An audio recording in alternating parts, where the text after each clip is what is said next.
Welcome to the Rogers Kakasungura YouTube channel. A big thank you for the support you're granting this platform. If you're watching this, kindly make sure you have subscribed, and that is the only support you are able to grant this platform as we grow together towards 200,000 subscribers before we begin our journey to 500,000. And I know this is possible. In a few days, we are able to achieve this. African presidents are living in fear.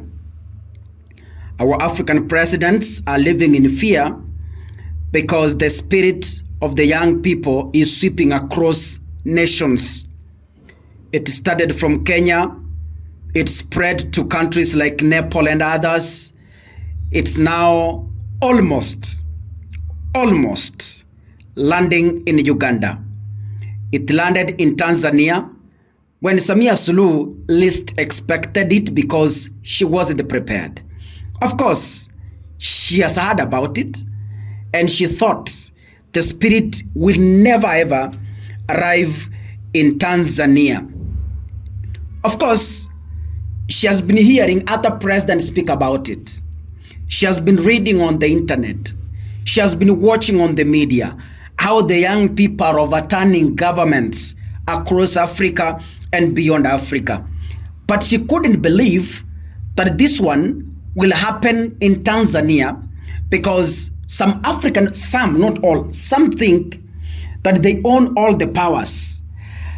I don't know when our African presidents are going to wake up and understand power now belongs to the young people.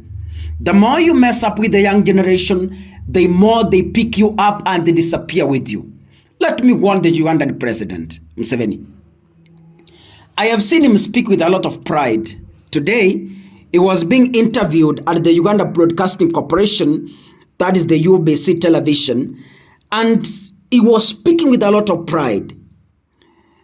Yoweri Museveni today has admitted that his government abducted 2 Kenyan activists and put them in what is said the fridge.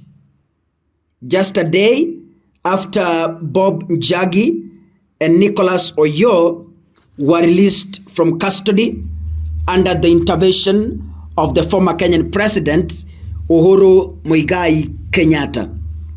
Museveni said that the two had been held in custody even after over 30 days of the Ugandan government denying the claims. This one speaks volumes to us. Let me now explain to you how governments work. In Kenya, you've had people disappearing, but the government does countless press conferences denying that they are not responsible for the disappearances. In Uganda, Museveni's government has been denying to be holding the 2 activists for the past 30 days. Our government comes to a press and says, we are not responsible for the disappearing of the 2 Kenyan activists. 30 days. But today, the president, the commander-in-chief, is admitting that yes, as much as we were denying of being responsible, I am confirming to the world and to Kenyans that yes, the 2 individuals have been in our custody and we've been keeping them in a fridge. This one should be a lesson to us that even if the government denies, yes, it is the one that is responsible. In Kenya, during the last year's protests, when Gen Zs were rejecting the punitive finance bill and the JKIA takeover, you heard the government saying, so and so disappeared, we are not responsible. Police are not aware, but anyone with the information, anyone you think has information on the same issue, please make sure you give us the information so that we follow up and know where they are. Museveni said that Uganda has the best intelligence. It's okay. And they claimed that the two had positioned themselves as experts in riots and had been working with Uganda's opposition leader Robert Chagulanyi. I hear that name is pronounced as Chagulanyi, alias Bobby Wine. Museveni claims that the two activists are experts in riots. So Museveni was fearing that the two activists from Kenya might ignite riots in Uganda through the spirit of the Genesis. But I want to tell Museveni this. You cannot block an idea whose time has come. Let me use a vulgar language, allow me, that Babu Wino once said, that you can't block a diarrhea whose time has come. It is impossible. So Museveni must understand, there is no way, Museveni, even if you've been a leader in Uganda for the past 40 years, Museveni, listen to I am a young person who is speaking to you. And I know Ugandans are listening.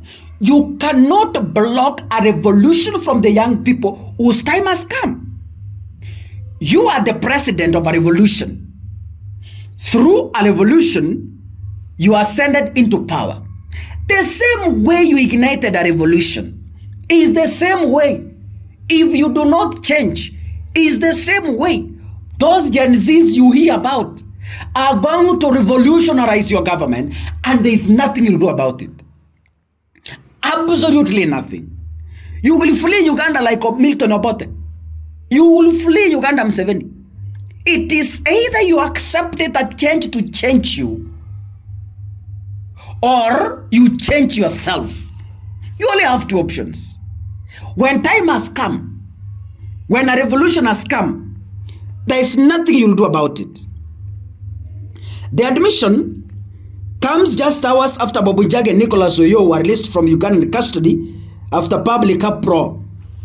They were released on the night of February and were handed over to the Kenyan authorities at the Busia border, crossing 38 days after the abduction. You heard it is under the involvement of the former president Uhuru Muigai Kenyatta, who called his colleague in Uganda, that is huyu mtoto wa Museveni ambaye anaitwa Muhozi. You know Muhozi are closely related with Uhuru Kenyatta. They have been friends, they have been buddies, na hata wamekunywa uji pamoja. So they have been great friends for decades.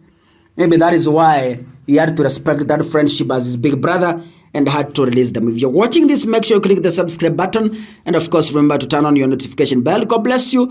See you in the next episode. Asanteni sana.